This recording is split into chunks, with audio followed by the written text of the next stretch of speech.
Je tiens également à vous féliciter ainsi que vos équipes pour votre engagement continu en faveur et votre contribution effective aux efforts internationaux en faveur d'une meilleure gestion de la question migratoire au bénéfice de tous.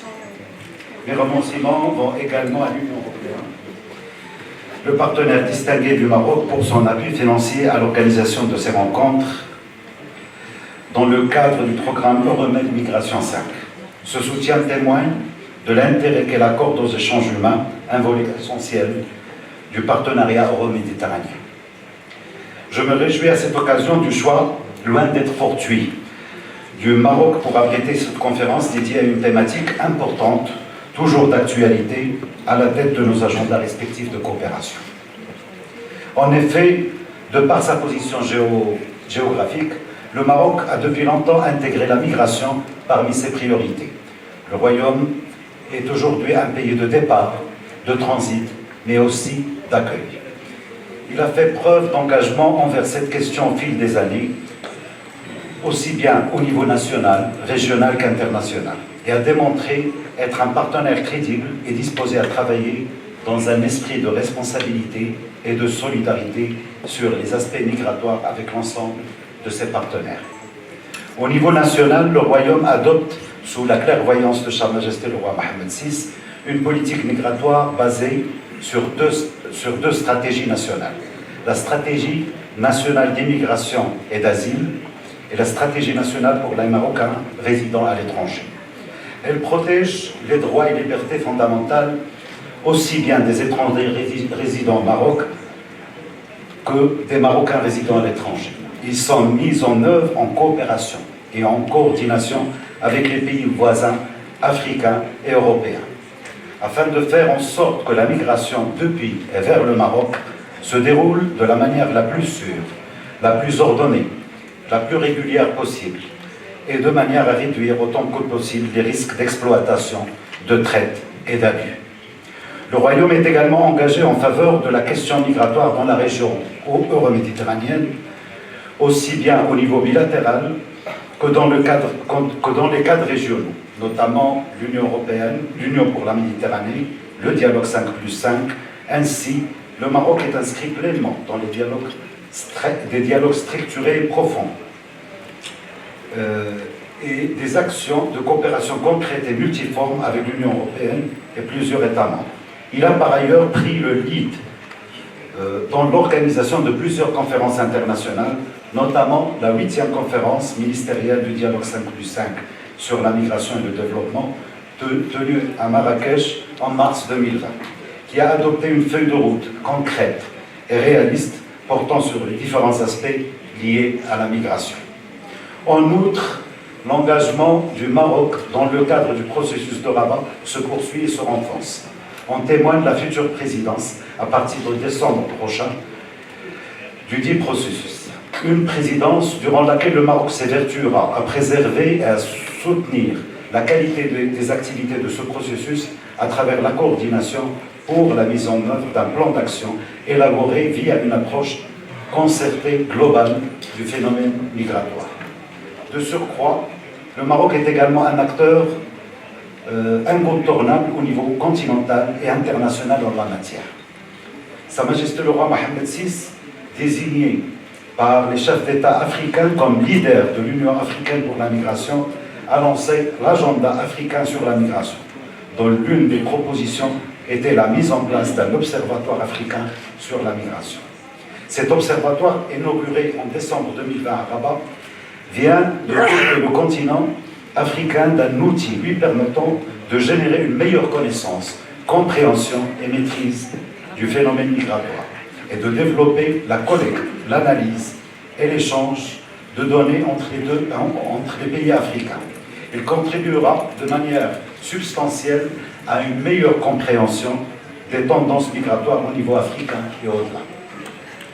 Concernant son engagement international, le Maroc a soutenu depuis longtemps l'élaboration d'un cadre de gouvernance internationale de la migration.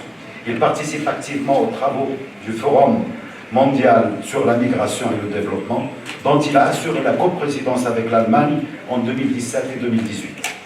Il a accueilli sur ces terres, en décembre 2018, la conférence intergouvernementale pour adopter le pacte de Marrakech pour des migrations sûres, ordonnées et régulières. En tant que pays champion de la mise en œuvre du pacte sur la migration, le Maroc continue sans relâche son action pour la concrétisation des 23 objectifs du dit pacte à tous les niveaux et en particulier dans les régions de son appartenance. C'est dans cet esprit qu'il accueille aujourd'hui cette réunion euro-méditerranéenne. Le Maroc a également abrité la réunion ministérielle des pays champions de la mise en œuvre du pacte mondial le 24 mars 2022. Cette réunion a offert au groupe des pays champions de la mise en œuvre du pacte l'occasion de se réunir, d'échanger, de discuter d'une approche commune et concertée quant à l'éminente contribution de notre groupe au premier forum d'examen des migrations internationales, où le Maroc a présenté 35 bonnes pratiques de la mise en œuvre du pacte de Marrakech.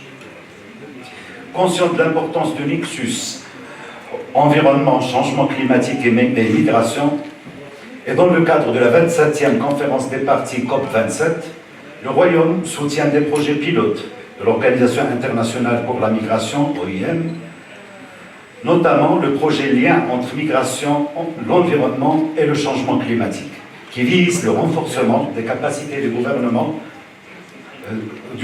marocain sur le nexus MECC, dans le but d'atténuer les causes profondes des déplacements forcés et favoriser la résilience des communautés au changement climatique. C'est ainsi que nous pouvons réaffirmer le bien fondé du choix du Maroc pour abriter cette importante conférence. Excellences, Mesdames, Messieurs, le Maroc a adhéré pleinement à l'initiative de l'ICMPD, notre institut, car elle place la Méditerranée au centre de la discussion sur la migration dans le contexte certes difficile, mais qui offre des occasions inespérées aux pays de la région. La Méditerranée a certainement son mot à dire au moment où les lignes géographiques bougent, où les priorités se redessinent. Comme vous le savez, l'espace euro-méditerranéen est doté d'un héritage historique millénaire, d'une diversité culturelle hors pair, de ressources riches et diversifiées, ainsi que d'un potentiel économique et humain considérable. En plus, il dispose de cadres de dialogue structurés, de partenariats multiformes de longue date qui ont engrangé des acquis indéniables dans divers domaines. Je suis convaincu que la Méditerranée, forte de ses nombreux atouts, saura relever les défis globaux auxquels fait face la région, notamment géopolitiques, économiques, énergétiques, alimentaires, climatiques, sécuritaires et aussi migratoires. Ces défis se sont aggravés par la crise sanitaire qui ne semble pas encore totalement dépassée, et surtout par la crise ukrainienne qui a bouleversé l'agenda régional. Il est vrai que cet espace connaît des inégalités de développement entre les deux rives de la Méditerranée. Il est vrai aussi que les efforts menés jusqu'à présent n'ont pas permis de réduire le gap et de réaliser l'intégration économique, commerciale, scientifique et culturelle espérée. Ces mêmes efforts n'ont pas pu démystifier les stéréotypes erronés sur la migration entre les deux rives de la Méditerranée. Bien au contraire, il est constaté que de nouvelles contraintes sont de plus en plus imposées, alors même que la mobilité humaine est un élément clé pour la réussite de l'œuvre euro-méditerranéenne. On peut comprendre que la migration entre les deux rives et la Méditerranée, aussi naturelle qu'elle était au fil des temps, s'est progressivement transformée et relativement accentuée sous la pression de crises socio-économiques, des conflits armés, de réchauffement climatique et de la pénurie de l'eau.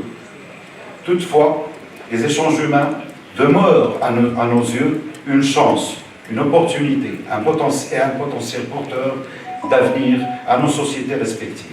Il convient ainsi de mettre en valeur l'apport positif que constitue la migration d'un point de vue économique tout d'abord.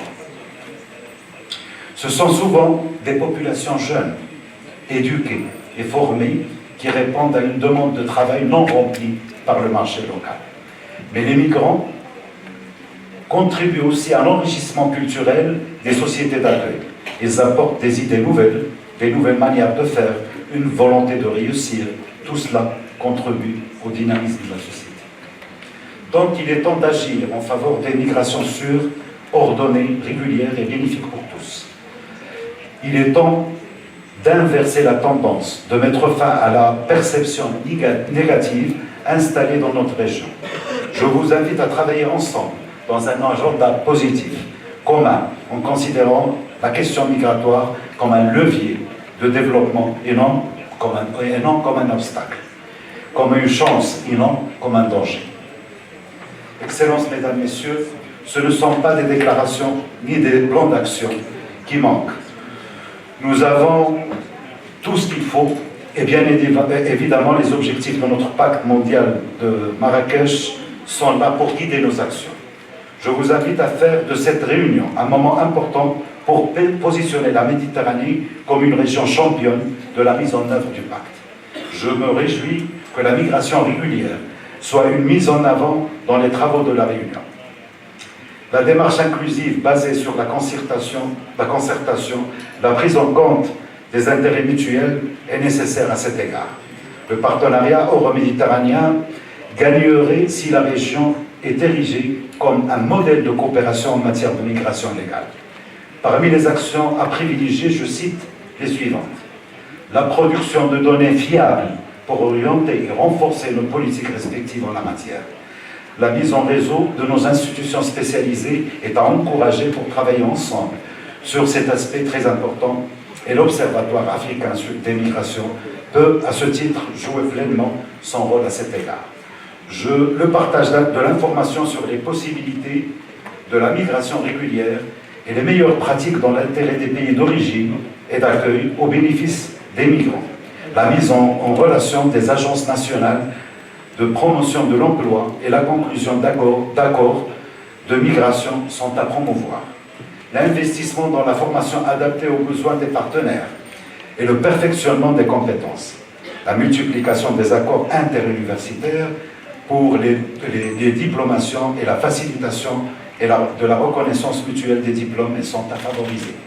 L'Université Euromède à Fès peut lancer une réflexion académique impliquant les universités de la région et présenter des recommandations à ce sujet.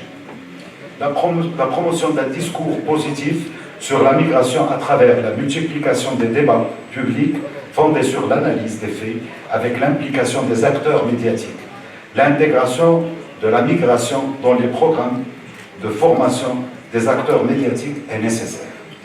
Le contexte actuel semble favorable à la concrétisation de ces actions, surtout avec le lien de plus en plus important et visible entre les besoins en compétences et l'évolution des politiques en matière des énergies renouvelables, de transition écologique et numérique, de nouvelles technologies et du climat.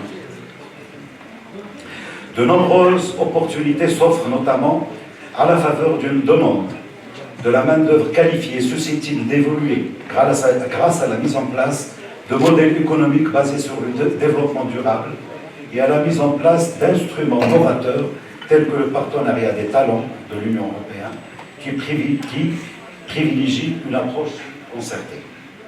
Excellences, Mesdames, Messieurs, il est important de faire en sorte que cette rencontre puisse contribuer pleinement à la mise en œuvre des conclusions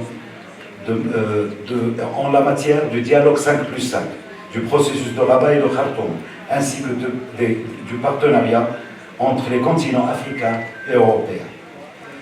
À travers cette démarche, le lien entre la Méditerranée et le continent africain sera présent et permettra aux politiques migratoires méditerranéennes d'intégrer la profondeur africaine et la dimension euro-africaine, dimension indispensable pour la gestion du flux migratoire entre les deux continents. Dans ce cadre, l'Afrique peut bénéficier de ces liens et de ces partenariats multilatéraux. Ces derniers peuvent jouer un rôle très important dans le renforcement du développement humain du continent, à travers le transfert des compétences depuis les pays d'accueil, ainsi que la consolidation des investissements réalisés par les migrants au niveau de leur pays d'origine, favorisant ainsi la création de l'emploi et le développement économique de leur pays. il est nécessaire de favoriser la coopération sud-sud et la coopération triangulaire pour assurer le succès escompté dans une gestion singulière et novatrice de la migration régulière. Des initiatives comme le projet pilote Link Up Africa, impliquant l'Agence marocaine de coopération internationale, AMSI, et l'Union européenne de l'Agence belge de développement, ANABEL, favorisant le travail des jeunes, sont à multiplier. Excellences, Mesdames, Messieurs, je voudrais terminer ce mot introductif en réaffirmant la centralité de la question migratoire pour le Maroc, pour l'espace euro-méditerranéen, mais aussi pour l'espace euro-africain. Qui dit migration dit opportunité. Qui dit opportunité dit avenir commun, où cet aspect a toute sa légitimité pour être au centre de nos agendas et actions, présents et à venir. Dans ce cadre, vos travaux, échanges, recommandations et conclusions sont attendus et seront une source d'inspiration pour la région afin de piloter ce dossier avec l'enthousiasme, la responsabilité et l'engagement qu'il faut par l'ensemble des intervenants. Je vous remercie. قبل ما تخرجوا ما تنسوش تابوناو في العشان يوتيوب وبارطاجيو الفيديو وديروا جيم وتابعوا الدار على مواقع التواصل الاجتماعي.